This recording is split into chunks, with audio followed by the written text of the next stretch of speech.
Coming up on ParaTruth Reborn, I'll be talking to Graham Nicholls about out-of-body experiences. Welcome to ParaTruth.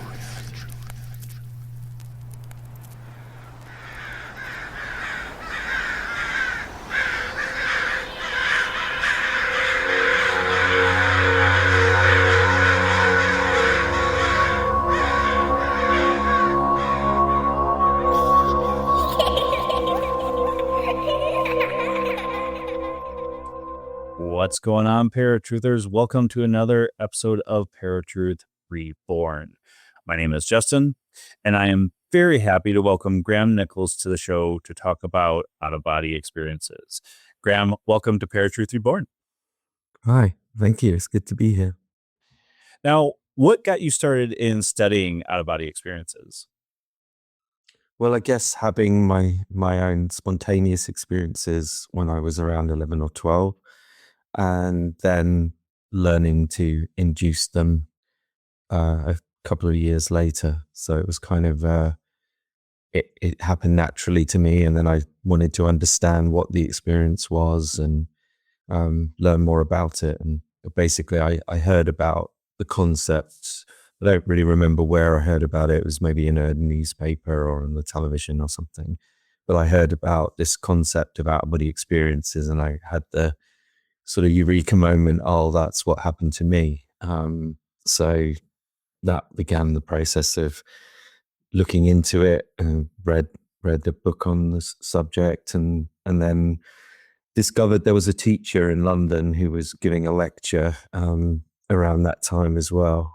So I kind of went to his lecture and then became his kind of prodigy, I guess, and started working for him on the weekends. And so it just became my focus in life, I guess.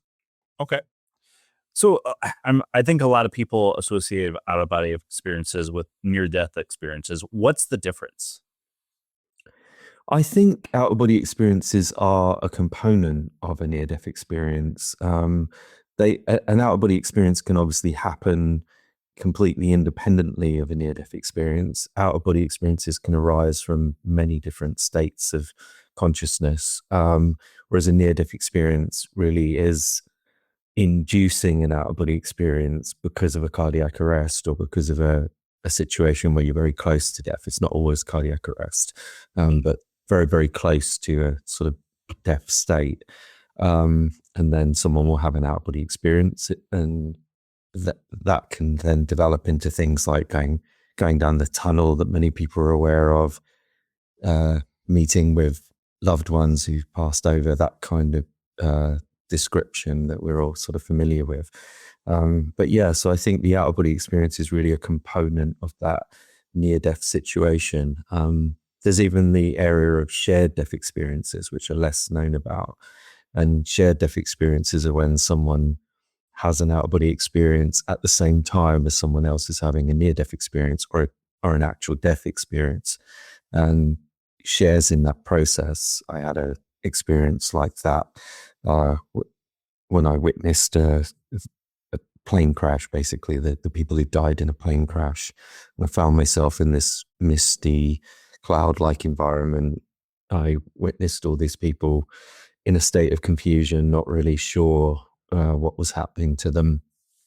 I even saw them going through their life review and the whole process. And then shortly after that experience, I discovered that there had been a plane crash in Svalbard, which is an island part of Norway.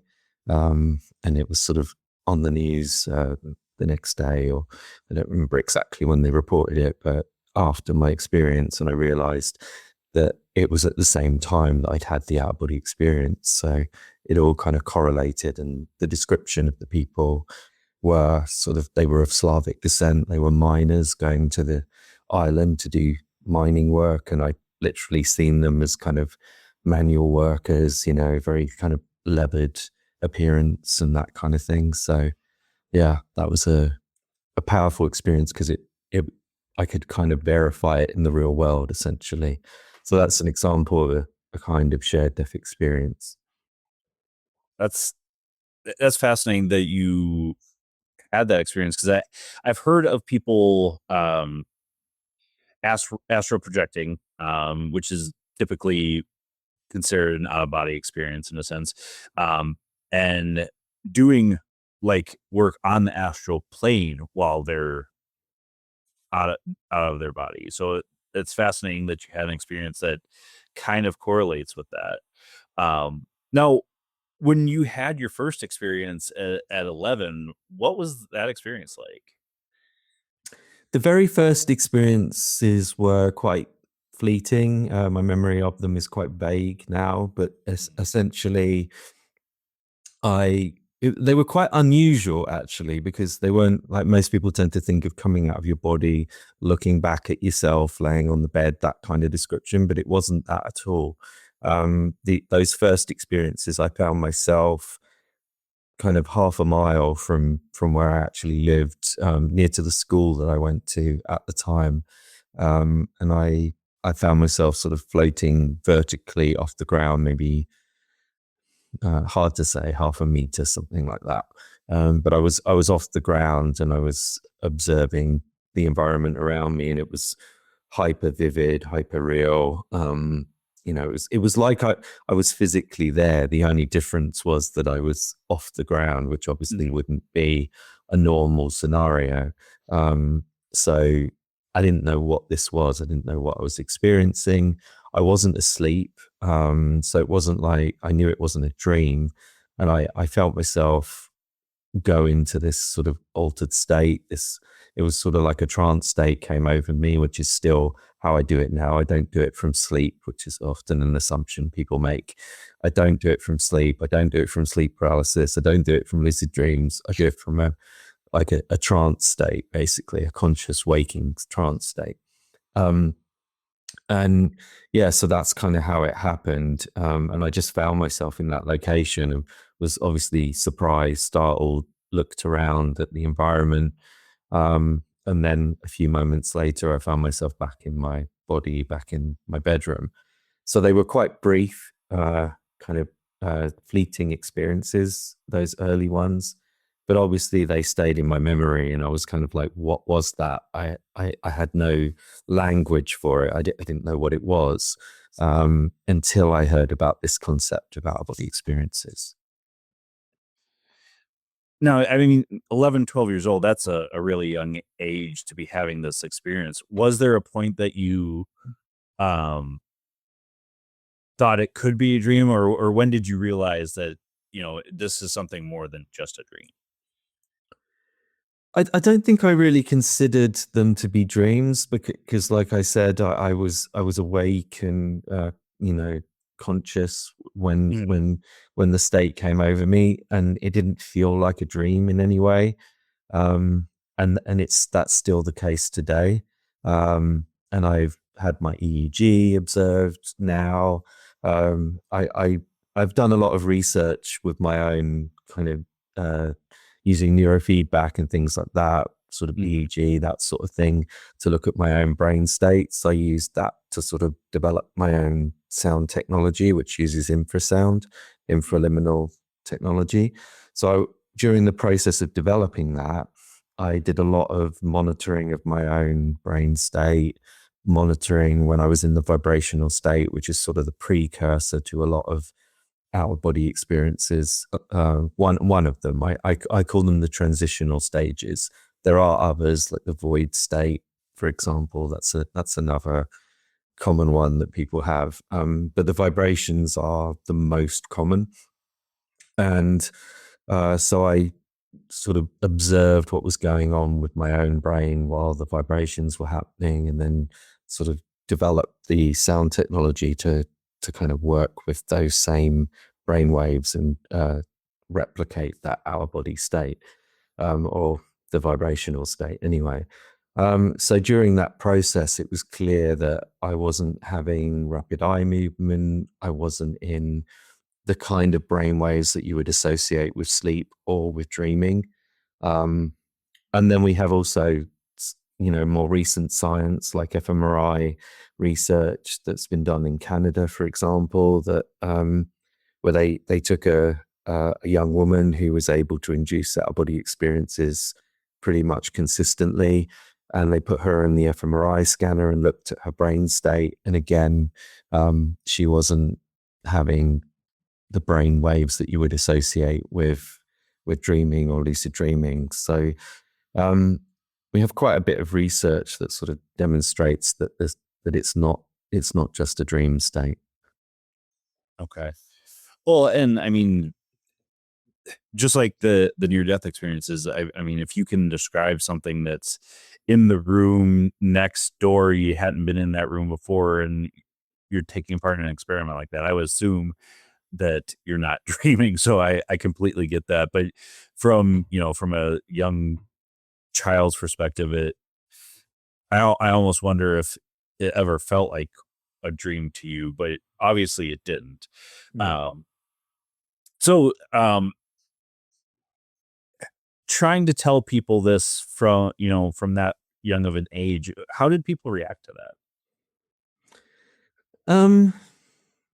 I don't really remember too much about how they reacted. I guess it was more when I started learning to induce them myself, which was at about 14. Okay. And when I was working with the teacher, my sort of mentor, Douglas Baker, when that process began, that was when I started talking about it more. I guess some people were superstitious about it. A lot of people have unfounded fears and things about the experience. So there was that.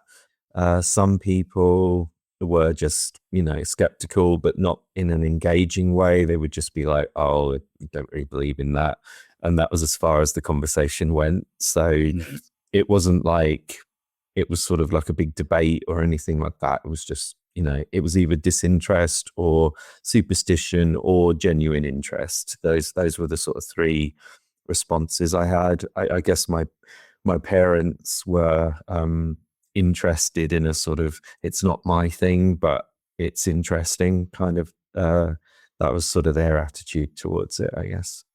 Okay. Now, something that I've always wanted to try is astral project, or even have out of body experience, or even stuff like that. But one of my biggest fears has always been not wanting to come back or getting separated from my body. Is that a possibility at all? I don't think so. I've not really come across any real evidence that's really a genuine concern. I mean, most people, in the teaching I do when I work sort of private tuition with students and things like that, a lot of the focus is on staying out longer. It's not on like whether they'll come back or not, because most experiences, when you're learning, the first experiences tend to be shorter, and then as you develop, as the whole process gets kind of deeper, it sort of starts to get to around 20 minutes, seems to be about the average experience for people. So it's not like it's a really long experience, or like there's really any issue with getting back to the body. I think you're being in the body is sort of your default state, if you like. So I think it's more like your brain, your mind wants to kind of click back into its normal state of being. But then we can get into the whole philosophical perspective of, is it actually taking place in the sense of something leaving the body, like a soul or a spirit or anything like that? I tend to think it's more like an extended consciousness, that you're sending some aspect of yourself, some perceptual part of yourself, to another location, rather than like a literal sort of spirit body or something like that. So when you look at it in that more modern context, I think then the idea of being inside or outside starts to break down a little bit as well. There's the whole idea, there's a lot of ideas about, like, is consciousness even based in the brain, or is it like a field around us? Is it sort of extended? So we're almost like a node on a bigger network. So there's lots of possibilities for how the experience might take place. So I don't think that's really anything to worry about. Well, I'm glad you explained it like that, because then it kind of makes me think of like remote viewing, or, like a telepathic experience, stuff like that, over your spirit or soul or whatever you want to think about it leaving your body. Yeah. Well, I see it like, I mean, I don't, with all of this work, I tend to take the approach of I'm always open to learning new things and seeing what the truth might be. I'm definitely not a person who's into dogma and saying, "Oh, this is how it is," and I've worked it all out. I tend to shy away from people like that. I'm kind of, Right. I'm never convinced by that kind of thing, because although it maybe sounds good in a kind of sales pitch kind of way, I don't think it really, I don't think it's really true that anyone can say they've worked these things out. I think it's far more exciting in a way to be open and say, well, we don't really know how it works, and there's these little clues and hints, and we're kind of developing more understanding. And that's what I try to do. That's why I'm quite interested in being involved in the science. And I think I'm pretty much the only author, the only person in this field who's also doing science and taking part in experiments and that kind of thing. And part of the reason for that is because I really believe in the more we understand the experience, the better we'll be able to induce the experience and to teach people how to do it. And also the more likely it will be that it will be taken more seriously, and people will, start to see that there is something valid in this experience. For sure. Well, and, you know, anybody who calls themselves an quote unquote expert in anything that has to do with paranormal, supernatural stuff is like, well, are you an expert though? Because there's a lot that is still unexplained. And if you're an expert, you should be able to explain anything that has to do with what you're talking about.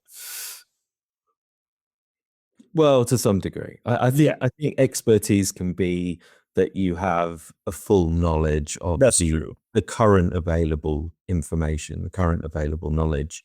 Because I guess with everything, it's all, it's only to the level that we currently understand it. It's like with medical science or something.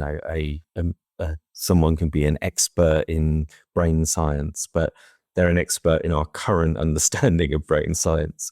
So I guess it's sort of, but who knows? 20 years time, the field might be completely transformed. So, but that's exciting to me, because I am, I'm really interested in all these interesting aspects of the experience.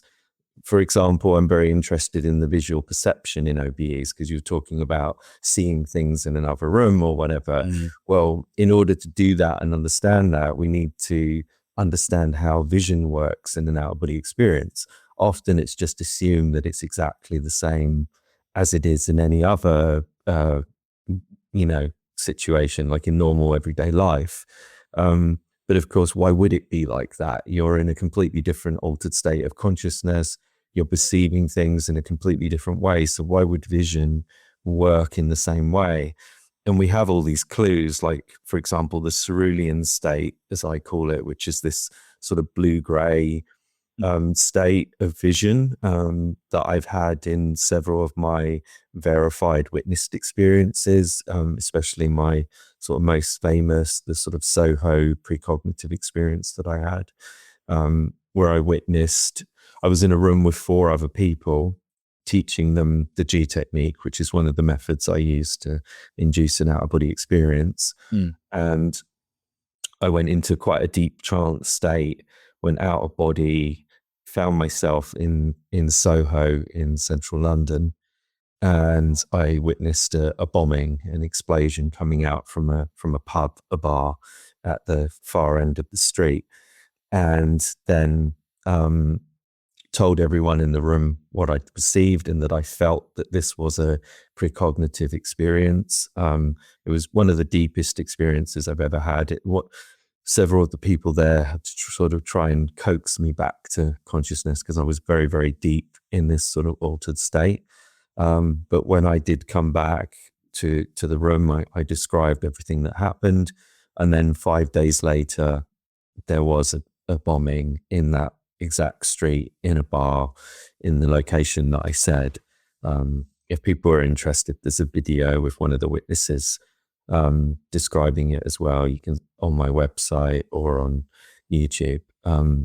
So yeah, that was it's a very unique experience because it was precognitive. It was witnessed as I had the out of body experience, and all of the details were verified. So doing this, it's not just like in present time, because you mentioned precognition. You can have a out of body experience and be experiencing stuff in other parts of time then. Yeah, I mean, I didn't intentionally Right. go into, I struggled with the whole idea of precognition. I still do. I think, the whole idea of seeing something before it happens is quite counterintuitive, I guess. It's a difficult thing to get your head around. Right. So yeah, I struggled with that concept. But I had this strong intuitive feeling that what I'd seen was not happening right now, but was a precognitive experience. And I said that at the time to the people in the room. So it was, it was very unusual for me. So it's not something that I would say I do. I don't sort of look to go sort of to the future or anything like that, particularly in my experiences. But I've had probably 3 precognitive experiences, so it's not a common feature. But that was interesting because it was probably my most powerful out of body experience, and it was also precognitive, and it was also witnessed. So, yeah. Okay.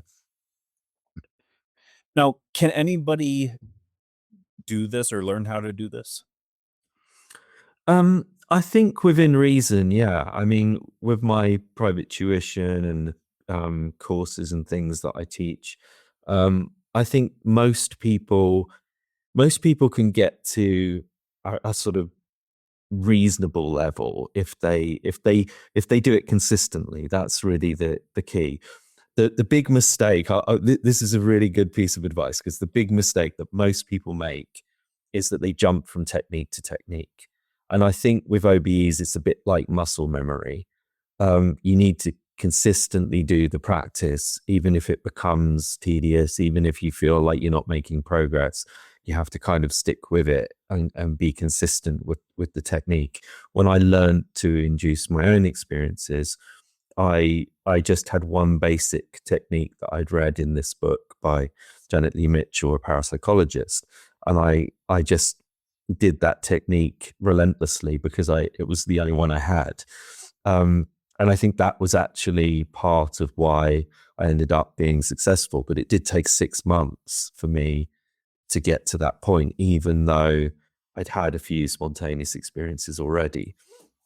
So I think there's a degree of kind of persistence with it. But I think, like with most things, like with playing a musical instrument or learning a language or something like that, I think it comes down to who's going to be persistent and who's going to kind of keep going when maybe the initial excitement has worn off, and keep going with the process. But like I said, what a lot of people do is they're looking for this sort of wonder technique, and really there isn't one. The biggest key is that consistency, and then on top of that, is the pre-state. That's what I always advise people. Like in my teaching with people, I always focus on teaching them how to get to the pre-state for the out-of-body experience. What I mean by the pre-state is kind of like the altered state that I talked about, being in that sort of deep state so that you can initiate the out-of-body experience from that.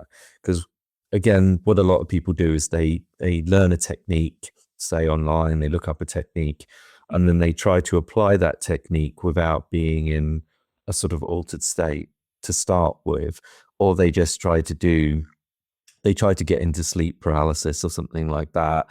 And that's not the greatest either, because sleep paralysis is, for most people, a very negative, scary unpleasant experience. Right. So it's not really the way that I would recommend for most people, unless you have it naturally all the time or something. Then obviously, yes, utilize it. But I don't think it's particularly something to look for, because it's a very unpleasant experience to have, really, for most people. So yeah, I guess another approach I take is to try and cater the methodologies, the techniques to the individual. Because I think sometimes, for example, people will give someone a visualization method, and maybe that person is no good at visualizing. Maybe they can't visualize. So that's not very good. Or they'll give someone a lucid dream method, and that person never remembers their dreams even. So how are they going to get lucid? So it's about applying the right methodology, the right approaches for the individual. Okay. Now, when you're starting to induce this state of consciousness, is there like a type of meditation involved, or how does that usually work when you're starting to go into an OBE? It's a bit more complicated than a type of meditation, I would say. I would say there's sort of different components to it. Like I mentioned, the sound technology I use, which is not binaural beats. A lot of people, assume it's binaural beats, but I literally developed infraliminal sound, because I didn't find binaural beats very effective for me. So I started to look into alternatives, and then I looked into infrasound, and then also looked into hypnotic suggestion and things like that. So basically, I sort of combined the two together and developed that sound technology. And it was also based on the vibrational state, when I'm in the vibrational state, trying to sort of replicate that. So that's something I use to get me to that different state of awareness. I also will use things like sensory deprivation. I also work with breathing. So the G technique is a combination of breathing techniques and physical muscle tension and things like that.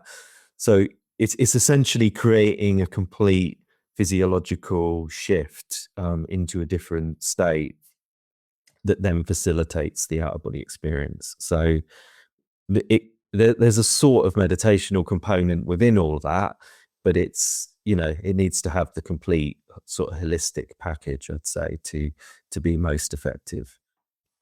Gotcha. Now, what kind of research and experiments have you done in doing all of this and working with OBEs? You mean in a science context with? Yeah, like you mentioned, brain scans and stuff like that to verify that you're not in a sleeping state. Oh, okay. Well, most of that was done when I was developing the infraliminal sound using neurofeedback. So had sort of like the EEG system, and so it was giving. So then, while I was in the EEG, I would or the neurofeedback, because it's sort of on a computer system, so you get like a visual representation of what's going on in your own head, basically. So I would use that, and I would go into the vibrational state initially, and so then we could see the different sort of patterns that were coming up, and logging all of that information, and then from there sort of going into the out of body experience. So there was that. Then there was also, and the brain state was not consistent with sleep or dreaming, and there was no REM either. So I've been observed quite a lot while out of body, and my breathing doesn't become how you would normally, associate someone with being asleep. I mean, most of us know what it looks like when somebody's asleep. The breathing changes, their muscle tension and things like that changes. That it's very sort of clear when someone's asleep. So none of that is present. My pulse goes very low. Oxygenation can shift as well, which is interesting. I've got sort of a sensory deprivation room in my home here that I use from my practice a lot, and I have a pulse oximeter in there, which sort of monitors my oxygen levels and my pulse rate and things like that. So I try to monitor as much as I can on a consistent level. And when people are around, they sort of can. My ex-partner, for example, she observed me quite often, and was clear that it was different when I was in an out-of-body experience to when I was asleep. So things like that. And then I've taken part in scientific research, but that's more to do with psychic perceptions. So I've done precognition experiments with Rupert Sheldrake. I got the highest score he'd ever seen. In that, I've also done telepathy experiments with Rupert Sheldrake, using telephone telepathy. So you get a phone call and you have to select using like on the keypad, you have to select who you believe is calling you. But up until that point, the call is not actually connected. But once you make the selection, then it connects and you see if you're right or wrong. So that's sort of telephone telepathy experiments. So I organized some of those experiments as well as took part in them. Then I also did micropsychokinesis experiments with Dean Radin at the Institute of Noetic Sciences in the US. So that's literally trying to affect things on a quantum level. They had an interferometer, which is basically what they use for the double slit experiments. So it's firing photons through the double slits, and psychically you're in a kind of a shielded Faraday room. It's sort of like a steel box, essentially, almost like just like a kind of steel box, like a kind of industrial refrigerator. It looks like it's got like a big sort of handle on the door and stuff. Okay. But they put you in there, and then you have to try and psychically influence the double slit experiment. So we got positive results in that, and Dean Radin has replicated that experiment now in sort of multiple himself, and also it's been done in other institutions. And most recently, I've been working with the Rhine Research Center for probably over a decade now, and one of the projects we've done was a 14-week, more like the classic thing that you might think, sort of like remote viewing or out-of-body experiences to perceive targets. So sometimes they used remote viewing, sometimes they used out-of-body experiences. The targets were set up in the US. At the time, I was living in Estonia. So all I was sent was an email to say that there was a new target or whatever was being selected. And then I had to try and perceive the target from Estonia. And interestingly, the out-of-body experience ones where I tried to perceive the target while in an out-of-body experience, those were the ones that were most accurate. But overall, it was statistically significant and we had positive results. So all the experiments I've done have been statistically significant and positive. So yeah, those are the main ones I've done.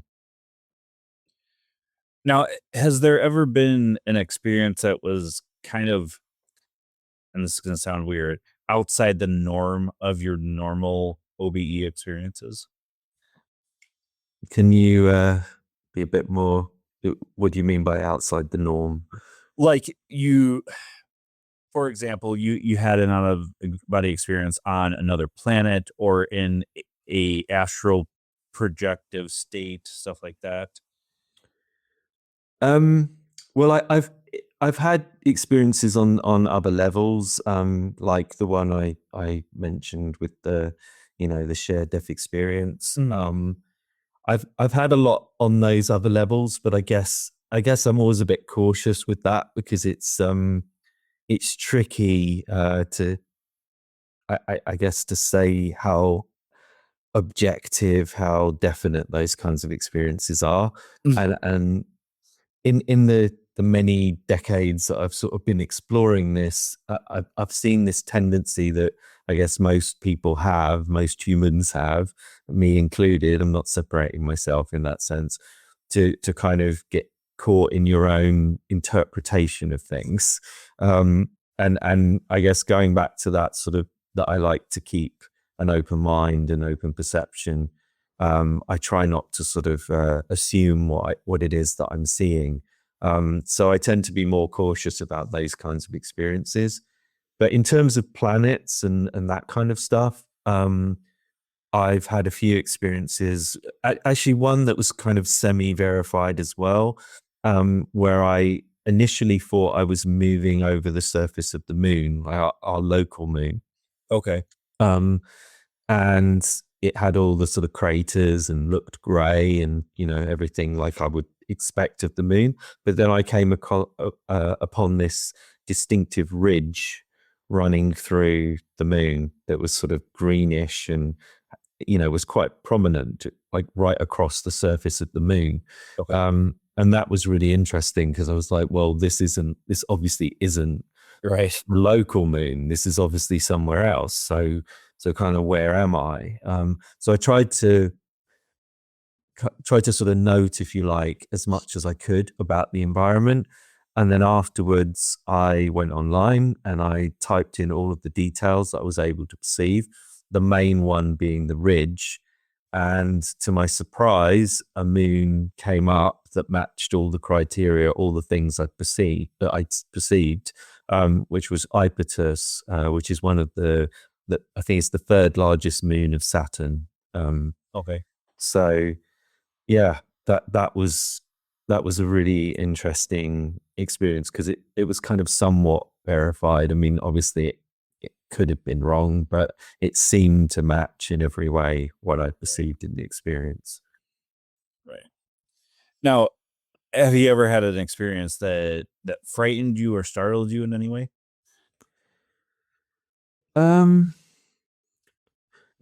Not really. I mean, only I guess the Soho experience was startling. It was somewhat scary because it was a a horrible experience that was happening to the people in that situation.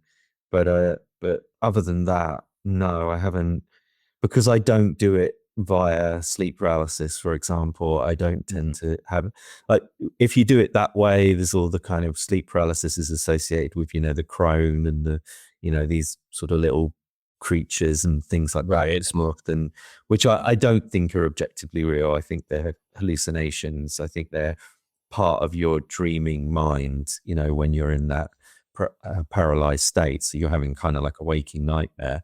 So if you don't do it in that way, then you don't perceive those things, essentially. So you don't have those kinds of experiences. So yeah, I haven't, and my students haven't either. So yeah, so I think quite the opposite, really. Most of the experiences are very life affirming and powerful. Okay.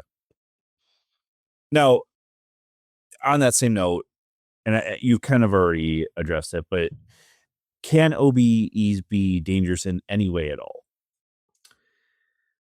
I don't think so. I can't think of any way that they can be, really. I mean, I guess the only thing, I think it's more the opposite. It's strange to me that we focus on this sort of idea in a way, because Right. I think the benefits vastly outweigh this sort of myth that there's any kind of danger or negativity. I think all of that comes from sleep paralysis. I think all of that kind of fear and like, that there could be something harmful, comes from people having sleep paralysis experiences and mixing them up with out of body experiences. So I think it's really because they're having a waking nightmare. So they're like, this is a dangerous thing or whatever. But if you don't do it in that way, you're not going to have those kinds of experiences, and you're probably not going to have the fears and that kind of thing. So yeah, I mean, I did quite a deep dive for several years, looking for any real cases, because I felt that it was my responsibility, if I'm going to teach this thing and I'm going to write books on it and that kind of thing, to do a real deep dive. So I looked into various traditions from Voodoo, Santeria, Candomblé. I looked into Goetia. I looked into the Lemurgeddon, all this sort of demonology stuff. Some of the early cases, like the case that the film The Exorcist was based on. I looked into all this kind of stuff, looking for examples of something where there was genuine harm or negative outcome. And I found nothing that was convincing. I found like people having a scary experience that was essentially no worse than they'd had a nightmare. But again, 99% of the time, it was a sleep paralysis related experience when someone described something where they were scared or whatever, but still nothing harmful happened to them. So yeah, so I've not found anything that sort of convinces me. But obviously, people are entitled to their beliefs. If they feel based on religion or something that there's some harm, then obviously they should go with what they feel is correct. I just, but I can say that after doing this, I'm in my 50s now, and I started doing this at like 11, 12. I've had no negative outcomes. I've only seen the positives, which it seems to have a healing aspect to it. It can be very beneficial. It can be very interconnecting, make you feel more connected with the world around you. It can kind of give you a sense of freedom. I think out of body experiences are the core component of shamanism, for example, because the very definition of shamanism is to go out of body to bring back healing for the group or the tribe. So it's literally an out-of-body experience is a part of shamanic tradition. There are, I'm working with a Sami shaman at the moment, and within his culture, there is the use of the drum to go into an altered state, and then to go out of body and to travel. And there's a long tradition in that culture from the far north of Europe. Of going out of body for spiritual healing and progression and development. It's also you can see it in other traditions as well, this kind of idea of going out of body in a sort of positive context. So yeah, I think really, as far as I've experienced, it's more of a beneficial, positive, transformative healing experience. Okay. Now, are there any other myths that people get wrong when it comes to out of body experiences? Maybe just the whole focus on energy bodies and things like that. I think that's a really common one, and silver cords, all that kind of thing. While a certain percentage of people do experience a silver cord, it's very low. It's sort of in my research, it's more like 1%. Carlos Alvaredo's research is probably unfortunately he's passed away now, but when he was alive, his research was probably the most extensive in terms of scientifically collating data and then looking at the experience and seeing what people actually experience. And in his research, he found between 5 and sort of 10% of people might experience a silver cord. But then interestingly, so the majority don't, but then interestingly also with the body, the whole idea of having a second body, the vast majority don't have a second body as well. The majority of people, 70% of people, experience a traveling awareness or a traveling consciousness, or being some kind of sphere of awareness, sphere of energy, something like that, rather than a body. So again, that's a sort of common misconception that people expect that it's an astral body and all that kind of thing. But this all comes from what I call the Theosophical model, which was really put forward by the Theosophical Society in the sort of 1800s and onwards, where they would talk about that there's an etheric body, and then there's an astral body, and a mental body, and a causal body, and different models go to different numbers of bodies, but they get usually around 7 different bodies.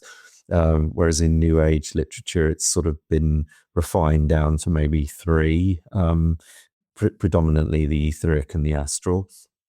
But yeah, it's kind of I think it's an outdated model now. I think we've got a much more exciting way to look at it now, because we're looking at these ideas around extended consciousness, expanded consciousness, and that, you know, these ideas of models, bodies just sort of limit how we can understand and explore the experience, I think. Okay. Now, have your experiences kind of said anything to you about life after death, like solidifying that there is something outside of this physical experience? I think so. Yeah, I think at the very least, there's some form of continuation of consciousness. Seems to be the case when, you know, from my own shared death experience through to uh, reincarnation memories in children, but also in my own experiences, encounters with what seem to be spirits or consciousnesses that have passed on. Um, Perceiving different environments that seem to be consistent with an afterlife, like the sort of summer lands that are talked about in quite a few different contexts, different traditions and things. I've experienced those kinds of environments that seem to be some kind of consensus reality where many people's perceptions have sort of fed into it, and it's created a sort of almost like an artificial, idealized Earth in a way. Um, that kind of thing seems to have a sort of objectivity to it. But again, it's once the sort of further you go into those levels, the harder it is to remain objective and to kind of really know for sure. But I would say that the evidence definitely leans heavily in that direction from multiple sources. So from out of body experiences, from near death experiences, from shared death experiences, from past life memories in children, you know, mediumship research, like the research of Julie Byshaw at the Windbridge Institute, you know, different things like that. It all converges together to all point towards some kind of continuation, and also apparitions and things like that. I saw the first sort of paranormal experience that ever happened to me was perceiving an apparition when I was about 5, standing in the doorway of the tower block apartment block that I grew up in. Mhm. And, you know, that in itself, I think, opened me up to the possibility that there was more going on. And then I've had other, I guess, ghost stroke apparition, whatever you want to call it, type experiences since then, including when I lived in Tallinn, which is a very historical place, very medieval. I lived in the old town of Tallinn for 10 years. So it was a very, you know, full of history. One of the streets that I lived on, Mariva Street, is essentially known to have what they call an energy pillar, which is sort of, I guess, something akin to a kind of ley line or earth energy line, that kind of idea. Okay. But so that was on the street that I lived on, and there was also kind of different ideas about presences and entities and things like that that people had perceived over the years in that kind of area. And I saw the apparition of a young woman in that house when I lived there. Um, One possibility also, when I lived in Brighton on the coast in England, Mhm. I also perceived um, these sort of shadow figures on several occasions, and my partner at the time also perceived them in that house. And we did find that possibly there was a family that had potentially died. And I say family because it's kind of important, because it seemed to be adults, maybe 2 adults, and then 2 children, because there was sort of 2 small Height difference. Okay. yeah, that in the shadow figures. And one night I woke up and I literally sat up in my bed out of nowhere, just woke up, sat straight up, looked at the doorway, and I saw these 2 figures, you know, and they sort of drifted out of the doorway. Um, so so I've had experiences like that as well that also feed into the whole area. I wrote about all of that in my first book, Navigating the Out of Body Experience. Sorry, that's my second book. The first book, Avenues of the Human Spirit, I wrote about those Okay. kinds of experiences. Yeah. Okay. Now, is there anything that you still don't have answers for when it comes to this work? I think there's lots of things we don't have answers for, and I don't think anyone has answers for. I mean, um, I think what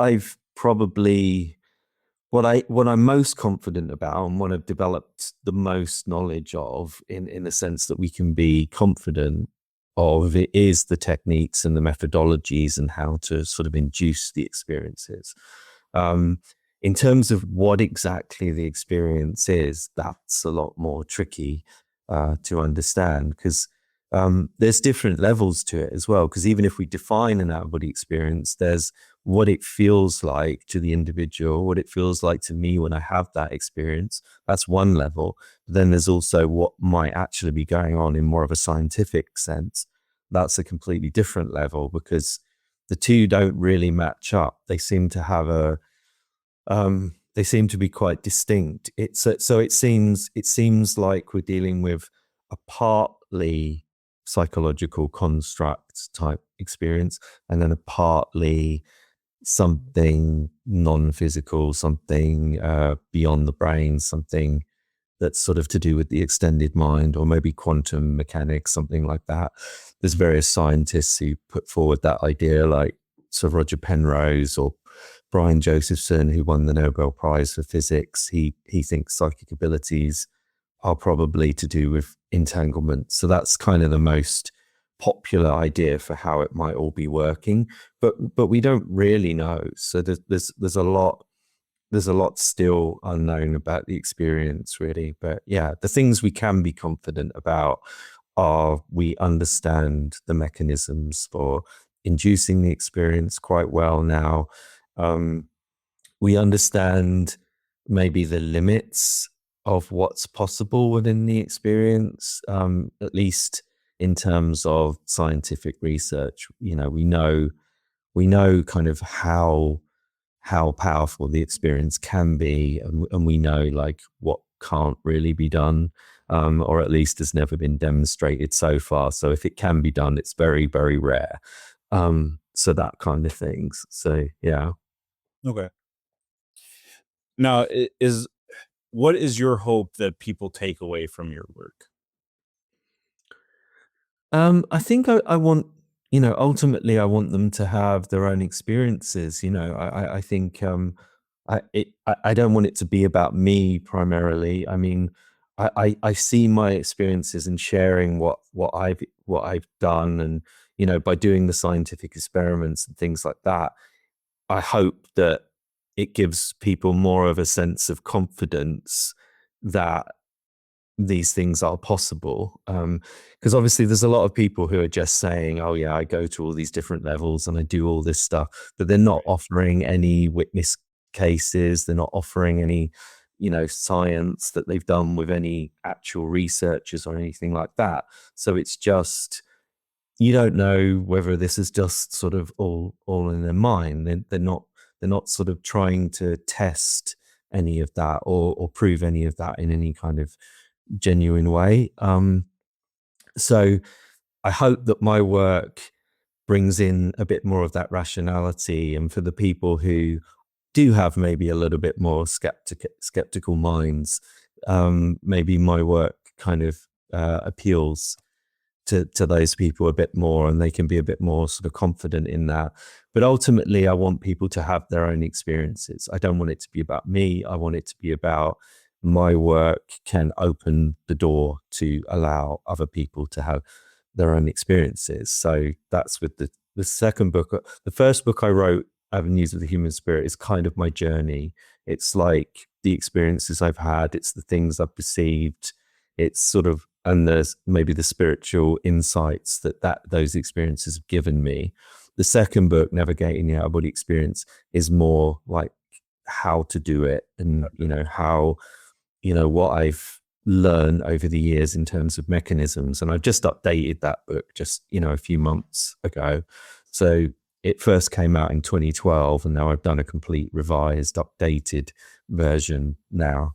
And then creating the technologies, like I've worked with virtual reality, immersive installations. That's another side of my work. Before I started teaching and writing books and things like that, I was a professional artist, and I was creating these environments that were designed to give people their own experiences. So the first version of my infraliminal sound was developed as part of those environments. So I created a structure, for example, that lifted people off of the ground and they could get inside the structure, and then the sound would play and it would kind of take them into a trance. And the feeling of being off the ground would almost be like being in a flotation tank or something like that. So they could get close to the feeling of what it would be like being out of body, and it helped to get them to an out of body experience, or at least into the vibrational state and that kind of thing. So it's all a lot of my work, and that started sort of in the 90s. I started doing that kind of project. So it's sort of my work for decades has really been about facilitating and developing ways to allow people to have those experiences, and to sort of teach them the most effective ways to do that. All right. Well, it is about the time to let you go, so I'll give the mic to you and tell everybody where they can find you and find your work. Okay, well, go to grahamnicholls.com. Graham Nicholls is 2 L's in Nicholls. And on there, you can get the infraliminal recordings. You can get the links to my books. They're on Amazon, sort of the usual scenario. And there's also an online course that people can download that goes into all of this. And I also do private tuition if people are interested in learning directly from me. So all of the information on that is all on my website, grahamnicholls.com. All right, Graham. Thank you so much for being on ParaTruth Reborn. You're very welcome. It's been good. All right, folks. That is it for us this week. There's always more to the story when it comes to ParaTruth Reborn. Until next week, folks, where you'll find us same time, same channel. My name is Justin. I'll talk to you guys later.